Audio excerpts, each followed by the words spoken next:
Just for me. तो आज की वीडियो में हम ना सिर्फ फिल्म की कहानी को शॉर्ट में जानेंगे, बल्कि मैं आपको भूता कोला और कंबड़ा से जुड़ी बातें भी बताऊंगा। अब वीडियो शुरू करने से पहले एज यूजुअल मैं आपको याद दिला दूं कि अगर आपको ये वीडियो पसंद आती है तो इसे लाइक और शेयर जरूर कीजिएगा, साथ ही चैनल को सब्सक्राइब भी कीजिएगा। So now with that said, let's roll the intro.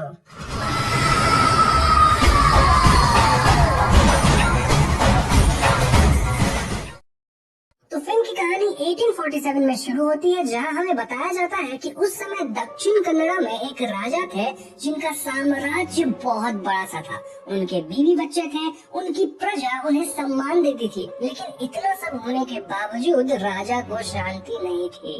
वो किसी कारणवश सुखी नहीं थे। वो हमेशा विचलित रहते थे और उन्हें नींद तक नहीं आती थी। इस आत्मिक शांति की खोज में राजा कई मंदिर गए, कई साधु लोग से मिले, लेकिन कोई फायदा नहीं हुआ।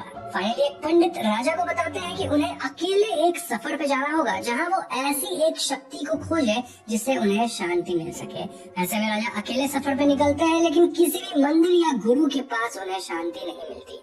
इसीलिए फाइनली वो जंगलों में जाते हैं और एक दिन उन्हें वहाँ गग्गरा की आवाज सुनाई देती है। राजा इस आवाज से डरते नहीं, बल्कि उन्हें लगता है कि ये आवाज प्यार से उन्हें पुकार रही है। वो उसके पीछे पीछे जाते हैं और वहाँ उन्हें एक पत्थर दिखता है, जिसके सामने राजा अपना वेपन सरेंडर करते हैं। इस क्षण में राजा को आत्मिक शांति मिल जाती है और वो इस पत्थर को अपने साथ ले जाना चाहते हैं। लेकिन तभी गांव के लोग वहाँ आते हैं और वो राजा से कहते हैं कि आपको जो चाहिए वो ले जाइए, लेकिन आप हमारे दैवा पंजुर्ली को नहीं ले जा सकते।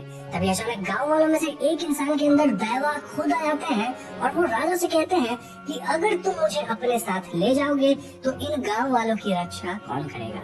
तो अगर तुम चाहते हो कि मैं तुम्हारे साथ आऊं तो तुम्हें गांव वालों को वहां तक जमीन देना होगा जहां तक मेरी चीख सुनाई दे। बदले में मैं तुम्हारे साथ आऊंगा, जिससे तुम्हारी आत्मिक शांति बरकरार रहेगी थ्रू आउट द जनरेशंस, और मेरे साथ गुड़िगा भी आएंगे। लेकिन ध्यान रखना, अगर तुम कुछ गलती करते हो तो मैं तो शायद तुम्हें माफ कर दूं, लेकिन गुड़िगा तुम्हें माफ नहीं करेगा। ये सब सुनकर राजा मान जाते हैं और वो दैवा को अपने साथ लेकर स्थापित कर देते हैं। वहीं गांव वालों को काफी सारा जमीन मिल जाता है। तब से राजा एक सुखी और संपन्न जीवन जीते हैं और यहाँ से कहानी 1970s में आती है। अब इससे पहले मैं आपको कहानी आगे बताऊं, आपके लिए कर्नाटका के कोस्टल रीजन के कल्चर को थोड़ा बहुत जानना जरूरी है। यहाँ मैं डिटेल में नहीं बताऊंगा क्योंकि इस पे एक सेपरेट लंबी वीडियो लगेगी, लेकिन फॉर नाउ आप बेसिक्स जान लीजिए। तो उडुपी मैंगलोर साइड के लोग, जिनका मदर टंग अक्सर तुलु होता है, वो लोग दैवा में मानते हैं। दैवा एक सुपरनैचुरल स्पिरिट की तरह है जो कि वहाँ के लोगों की रक्षा करते हैं और उन्हें पूजने के लिए भूतस्थाना होता है। कहा जाता है कि लोगों को ठीक ढंग से रेस्पेक्ट देते हुए दैवा को पूजना होता है,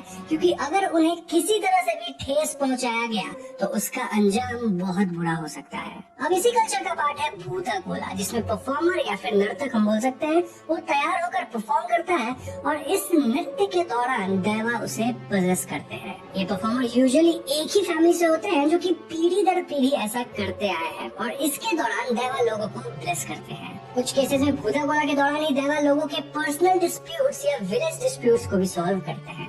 अब तुलुनाडु में लोग कई दैवा को मानते हैं और हर एक दैवा की अपनी एक कहानी होती है। फॉर एग्जाम्पल पंजुर्ली, गुड़िगा, कलकुड़ा इत्यादि। फिल्म के इनिशियल सीन में भी गांव वाले में से एक आदमी से दैवा पजेस किए थे। वो एक जनरेशनल परफॉर्मर रहा होगा और दैवा उसके थ्रू ही लोगों से बातें करते आ रहे होंगे।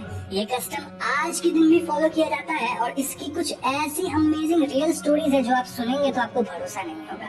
एनीवेज, अब जबकि आपको कोस्टल एरिया के कल्चर के बारे में थोड़ी बहुत जानकारी हो गई है, आप फिल्म की कहानी को आगे ठीक ढंग से समझ पाएंगे। उसी गांव में एक भूता कोला हो रहा था, जहां शिवा नामक बच्चे के पिता परफॉर्म कर रहे होते हैं। कोला के दौरान हम देखते हैं कि उस राजा का वंश, यानी उनके बेटे का बेटा या ऐसा ही कोई जनरेशन वाला होगा, वो गांव वाले से जमीन वापस लेने के फिराक में होता है। वो कहता है कि वो कोर्ट जाकर सारा जमीन अपने नाम करा लेगा और इस पॉइंट में परफॉर्मर के अंदर दैवा आते हैं और वो कहते हैं कि तुम्हारे वंश के शांति के लिए जमीन गाँव वालों को मिला था, तो अगर तुम्हें जमीन चाहिए तो मिल जाएगा, लेकिन तुम्हारी शांति भी खत्म हो जाएगी। अब ये सब सुनने के बाद भी वो इंसान दैवा को ना तो मान रहा था, मोरओवर वो ये तक कह देता है कि ये बातें दैवा बोल रहे हैं या फिर परफॉर्मर बोल रहे हैं। इस पॉइंट पे दैवा क्रोधित हो जाते हैं और वो कहते हैं कि तुम्हारा फैसला तो कोर्ट के सीढ़ियों पे ही हो जाएगा, और रही बात कि मैं दैवा हूँ या परफॉर्मर, तो अगर आज के बाद मैं तुम्हें कभी दिख गया तो समझना मैं परफॉर्मर वरना दैवा। ऐसा कहकर शिवा के पिता मशाल लेकर जंगल में दौड़ जाते हैं और वो एकदम से गायब हो जाते हैं।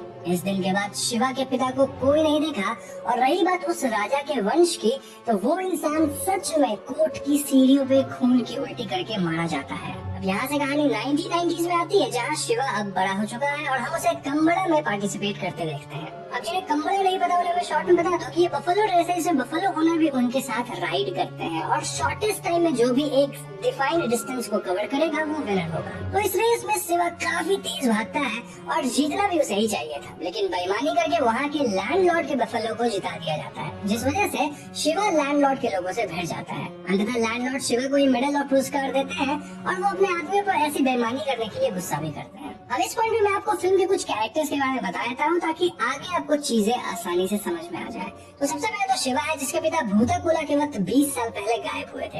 यानी कि शिवा की जो फैमिली है वही जनरेशन से इस ट्रेडिशन को कैरी करती आ रही है। ट्रेडिशन के हिसाब से शिवा को ही भूताकोला परफॉर्म करना चाहिए था, मतलब उसको कंटिन्यू रखना चाहिए था, लेकिन वो एकदम पियक्कर और निकम्मा टाइप का हो गया था, इसीलिए उसका भाई गुरुआ परफॉर्म करता था। इन दोनों की माँ भी थी जो कि हमेशा शिवा और उसके दोस्तों पे गुस्सा करती रहती थी।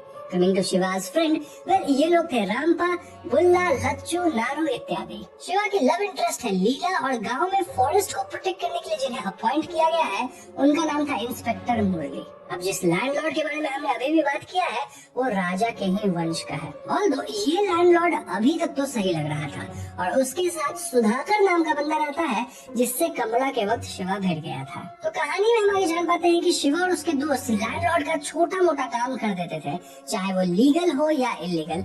फॉर एग्जाम्पल किसी जंगली सुअर को मार देना, शिकार करना, वुड वगैरह काटना इत्यादि। और ऐसे में लैंडलॉर्ड इन्हें कुछ पैसे दे देता था या फिर दारू वगैरह पिला देता था। लाइफ सही चल रही थी, लेकिन ये नया इंस्पेक्टर मुरली इनके नाक में दम करने लग गया था। वो लोकल्स को पेड़ वगैरह काटने से रोकने लगा था, उनके कल्चरल बिलीफ्स को नहीं मान रहा था और शिवा और गैंग को शिकार करते हुए वो पकड़ना भी चाहता था। ऐसे में शिवा का सामना एक दो बार इंस्पेक्टर से हो जाता है और इनके बीच काफी झगड़ा वगैरह भी होता है और हम समझ पाते हैं कि ये दोनों एक दूसरे के दुश्मन बन चुके हैं। बेसिकली कहा जाए तो इनके बीच थोड़ी तनाव बढ़ जाती है और सब कुछ प्रॉब्लमेटिक तब हो जाता है जब इंस्पेक्टर इस पूरे एरिया को रिजर्व फॉरेस्ट घोषित करने पे तुल जाता है। इस सब के दौरान हम देखते हैं कि शिवा को बार बार अपने पिता के गायब होने वाले दृश्य सपने में आता था और एक बार उसे जंगल में एक जंगली सुअर दिखता है जो कि गग्गरा और ऐसे ही आभूषण पहने थे, which means कि वो कोई नॉर्मल सुअर नहीं था। इन सब के अलावा शिवा को कई बार अपने सपने में दैवा भी दिखते थे। खैर कुछ दिन बाद लीला गांव में वापस आती है और हमें पता चलता है कि वो पुलिस ट्रेनिंग वगैरह लेकर आई है।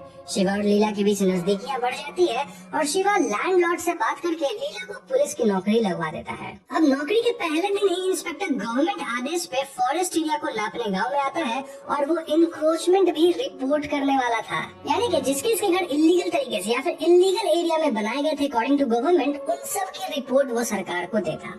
ऐसे में गाँव वाले पुलिस से भिड़ने लगते हैं और तभी शिवा वहाँ आकर पुलिस से हाथापाई कर लेता है। इस लड़ाई में पुलिस वाले शिवा को बांध देते हैं और वो लोग सुधाकर के लेबर्स की मदद से इंक्रोचमेंट एरिया को खोद कर उसे मार्क कर देते हैं। अब इन घटनाओं से गांव वाले एकदम परेशान हो गए थे। इनफैक्ट वो लोग लीला को भी टॉन्ट करने लगते हैं क्योंकि लीला पुलिस के साथ थी, नोइंग द फैक्ट कि वो उसका तो पहला ही दिन था। एनीवेज इस पूरे प्रॉब्लम को हल करने के लिए लैंडलॉर्ड एक वकील को लेकर आते हैं जो कि गाँव वालों के जमीन के पेपर्स या तो वैलिडेट करेंगे या फिर उनके पेपर्स बनवा देंगे अकॉर्डिंग टू वो कहाँ रह रहे हैं। वकील एक एक करके सबसे पेपर्स पे अंगूठा लगवाता है क्योंकि मोस्टली गांव वाले जो थे वो पढ़े लिखे नहीं थे और मीनवाइल इंस्पेक्टर जोर शोर से अपने काम में लगा था। ऐसे में शिवा उसके दोस्त इंस्पेक्टर से पंगा लेने लगते हैं। वो शिकार करते हैं, वो और भी पेड़ काटने लगते हैं ताकि इन सब से इंस्पेक्टर का तबादला हो जाए। मोरोवर शिवा कई बार सुधाकर और लैंडलॉर्ड के लोगों से भी भिड़ जाता था। ऑल्दो लैंडलॉर्ड का शिवा से कुछ खासी प्रेम था। अपने एक्स्ट्रा मैरिटल अफेयर्स के वक्त वो शिवा को एज ए गार्ड ले जाता था और इन जनरल लैंडलॉर्ड शिवा के प्रति काफी अच्छा बिहेव करता था, लाइक उसे पैसे देना, दारू पिलाना इत्यादि। तो एक रात शिवा और उसके दोस्त किसी बड़े से पेड़ को छुपकर काट रहे थे जब सुधाकर पुलिस को इनकी लोकेशन बता देता है। पुलिस फौरन वहाँ पहुँचती है और हड़बड़ी में वो बड़ा सा पेड़ पुलिस के गाड़ी पे गिर जाता है जिससे जीप में बैठे सभी लोग घायल हो जाते हैं। इस घटना के बाद शिवा पे अटेम्प्ट टू मर्डर का चार्ज लग गया था और ऐसे में वो अपने दोस्तों के साथ जंगल में छिपकर रहने लगता है। पुलिस शिवा और उसके दोस्तों को हर जगह ढूंढ रही थी और इसीलिए शिवा को छुप छुप कर गाँव में आना पड़ता था। ऐसे ही एक बार शिवा जब लीला से मिलने आता है तो वो पकड़ा जाता है और ऐसे में उसे और उसके साथियों को जेल भेज दिया जाता है। अब उस रात गुरुआ एकदम से उठकर लैंडलॉर्ड को फोन करके सब कुछ ठीक करने को कहता है एंड लैंडलॉर्ड कहता है कि वो सब कुछ ठीक कर देगा, लेकिन आने वाले समय में चीजें बद से बदतर ही हो रही थी। शिवा और उसके दोस्त जेल में ही थे और पुलिस अब भी पूरे एरिया को रिजर्व फॉरेस्ट घोषित करने पे तुली थी। तो एक दिन लैंडलॉर्ड अपनी जीप में कहीं जा रहा होता है जब रास्ते में उसे गुरुवा दिखता है। लैंडलॉर्ड गुरुवा को अपनी जीप में बिठा लेता है और वो एक जगह पे ले जाकर गुरुवा से कहता है कि कैसे ये पूरा जमीन उसका है और अगर गुरुवा चाहे तो वो उसे 5 एकड़ जमीन दे देगा। बदले में गुरुवा को अपने परफॉर्मेंस के समय बस ये बोल देना है कि गांव वाले सारा जमीन लैंडलॉर्ड को लौटा दे। जी हाँ दोस्तों, यहाँ हमें लैंडलॉर्ड का असली खेल समझ में आता है और गुरुवा ऐसा करने से मना कर देता है। गुरुवा कहता है कि दैवा कभी ऐसा होने नहीं देंगे और ये सुनकर लैंडलॉर्ड गुरुवा को ही मार डालता है। फिर वो सुधाकर की मदद से गुरुवा की लाश को गांव में ठीक वहीं छोड़ देता है जहाँ भूता कोला हुआ करता था। गांव वाले गुरुवा को मिथ पाकर बहुत परेशान होते हैं और अगले दिन लैंडलॉर्ड इनके पास आकर सांत्वना जताने लगता है, एज इफ उसे पता ही नहीं कि गुरुवा को कौन मारा है। दूसरी तरफ इंस्पेक्टर को पता चलता है कि लैंडलॉर्ड ने अपने वकील की मदद से इन गांव वालों से पूरा जमीन अपने नाम करवा लिया है और अब लीगली सब कुछ लैंडलॉर्ड का हो चुका है। I mean, गांव वाले पढ़े लिखे नहीं थे और इसी बात का फायदा उठाकर लैंडलॉर्ड इनकी जमीन को लीगली हड़प चुका था। ऐसे में इंस्पेक्टर डिसाइड्स कि वो गांव वालों की मदद करेगा और इस पॉइंट में समझ पाते हैं कि इंस्पेक्टर कोई बुरा आदमी नहीं था, बल्कि वो बस फॉरेस्ट को बचाना चाहता था, चाहे उसके लिए उसे किसी से भी भिड़ना पड़े। एनीवेज, इसके बाद गांव वाले गुरुवा की मौत की खबर जेल में शिवा तक पहुंचाते हैं और ये बात पता लगते शिवा एकदम टूट जाता है। क्या मैं आपको बता दूं कि जिस दिन गुरुवा को मारा गया था उसी रात शिवा को एक सपना आया था जिसमें गुरुवा दैवा के रूप में उसके सामने रो रहा था। मोreover, थ्रूआउट द मूवी शिवा को हमेशा दैवा के सपने आते थे। Coming back to story, landlord को पता लगता है कि इंस्पेक्टर शायद उसके काम में टांग अड़ा है, इसीलिए वो शिवा को जेल से छुड़ाकर उसे ये कह देता है कि गुरुवा को इंस्पेक्टर ने मारा है। ये सुनकर शिवा तुरंत लोहार के पास जाकर अपनी तलवार को शार्प करने लगता है ताकि वो इंस्पेक्टर को मार डाले। लेकिन यहाँ लोहार शिवा को बताता है कि जिस दिन गुरुवा मारा गया था उस दिन उसने गुरुवा को जीप में लैंडलॉर्ड के साथ देखा था और वापस आते वक्त लैंडलॉर्ड अकेला था, यानी कि गुरुवा को लैंडलॉर्ड ने मारा है। शिवा इस टाइम पे नशे की हालत में था, लेकिन वो भी ये बात समझने लग जाता है और इस बात की कंफर्मेशन तब मिल जाती है जब लैंडलॉर्ड के आदमी शिवा को भी मारने की कोशिश करते हैं, इंक्लूडिंग सुधाकर। इस लड़ाई में शिवा उन पे भारी पड़ता है और लड़ाई के बाद वो लैंडलॉर्ड को उसके ही घर में जाकर धमकाता है। इसके बाद शिवा गाँव की तरफ अपने बाइक पे बढ़ता है जब रास्ते में उसे दैवा दिखते हैं जिससे शिवा का एक्सीडेंट होता है। शिवा एक मशाल लेकर जंगल में जाता है जहाँ उसे फिर से वही गहनों वाला सुअर दिखता है और उसका पीछा करते हुए शिवा ठीक उस जगह पे पहुँचता है जहाँ उसके पिता गायब हुए थे। यहाँ शिवा को दैवा की आवाज सुनाई देती है जो कि उसका मार्गदर्शन करते हैं। ये सब के बाद शिवा गांव पहुंचता है जहाँ वो एकदम शांत सा दिख रहा था और वो गांव वालों को बता देता है कि गुरुवा को लैंडलॉर्ड ने मारा है। वहाँ इंस्पेक्टर भी होता है जो गांव वालों को समझाता है कि अगर इस जमीन को रिजर्व फॉरेस्ट करार दिया जाए तो ये लैंडलॉर्ड का भी नहीं हो पाएगा। उसके बाद कोर्ट में अर्जी देकर गांव वाले यहाँ रह सकते हैं, यानी कि भले ही ये जमीन उनका नहीं होगा लेकिन वो यहाँ रह पाएंगे एंड मोस्टली लैंडलॉर्ड का इस पे कोई हक नहीं होगा। दूसरी तरफ लैंडलॉर्ड डिसाइड कि वो अपने आदमियों की मदद से पूरे गांव को ही खत्म कर देगा और इसीलिए वो कई लोगों के साथ यहाँ आकर गांव वालों पे हमला कर देता है। जवाब में गांव वाले भी लड़ते हैं और गांव वालों के साथ सिर्फ शिवा ही नहीं बल्कि इंस्पेक्टर भी था। यहाँ काफी घमासान लड़ाई होती है जिसमें दोनों साइड के कई लोग मारे जाते हैं और इविल लैंडलॉर्ड ये सब एंजॉय कर रहा था। I mean, वो खुद गन से कई लोग मार रहा था, इनफैक्ट अपने आदमियों तक को मार दे रहा था। इस भयानक हाथापाई में शिवा का दोस्त बुल्ला भी मारा जाता है और लड़ाई में एक पॉइंट आता है जब सुधाकर भी लैंडलॉर्ड के खिलाफ चला जाता है। एंड थ्रू द मूवी हम देख रहे थे कि सुधाकर भले ही बुरा आदमी था लेकिन उसको बहुत ज्यादा बुरा काम करने में थोड़ा सा अजीब लगता था एंड एंड में वो पलट ही गया। लेकिन इसका परिणाम ये हुआ कि लैंडलॉर्ड सुधाकर को भी मार डालता है। शिवा लड़ते हुए लैंडलॉर्ड की तरफ बढ़ता है लेकिन लैंडलॉर्ड का एक ताकतवर आदमी शिवा के गर्दन को पकड़कर उसे हवा में लटका देता है। ऐसे में शिवा का शरीर शांत पड़ जाता है और एज ए व्यूअर हमें लगता है कि शिवा मारा गया। शिवा के मौत के साथ लैंडलॉर्ड अपनी जीत घोषित करता है और वो गांव वालों को उल्टी सीधी बातें बोलना शुरू करता है। तभी एज ए व्यूअर हम देखते हैं कि दैवा शिवा के पास आकर चिल्लाते हैं और इसके साथ शिवा उठकर खड़ा होता है। लेकिन दोस्तों शिवा नॉर्मल नहीं था बल्कि पूरी तरह से पोसेस था। जी हाँ, उसे देखकर क्लियर था कि उसके अंदर गोलियां आ चुके हैं और वो एक एक करके लैंडलॉर्ड के सभी लोगों को मार गिराते हैं, एकदम सुपरनैचुरल सा पावर डिस्प्ले करके। फिर शिवा के थ्रू गोलीबारी दैवा लैंडलॉर्ड से कहते हैं कि तुम इतना पाप जो किए हो तो तुम्हें क्या लगा कि तुम बच जाओगे। पंजुर्ली दैवा शायद तुम्हें माफ कर दे लेकिन मैं नहीं करूंगा, तुम्हारे खून से यहाँ की मिट्टी को सींचा जाएगा। और ऐसा कहने के बाद वो लैंडलॉर्ड को मार गिराते हैं। ट्रस्ट में ऐसे कि ये जो पूरा 20 मिनट का एंडिंग सीन था उसमें आपके रोंगटे खड़े हो जाएंगे। ऐसी परफॉर्मेंस है, ऐसा म्यूजिक है और ऐसे विजुअल्स हैं।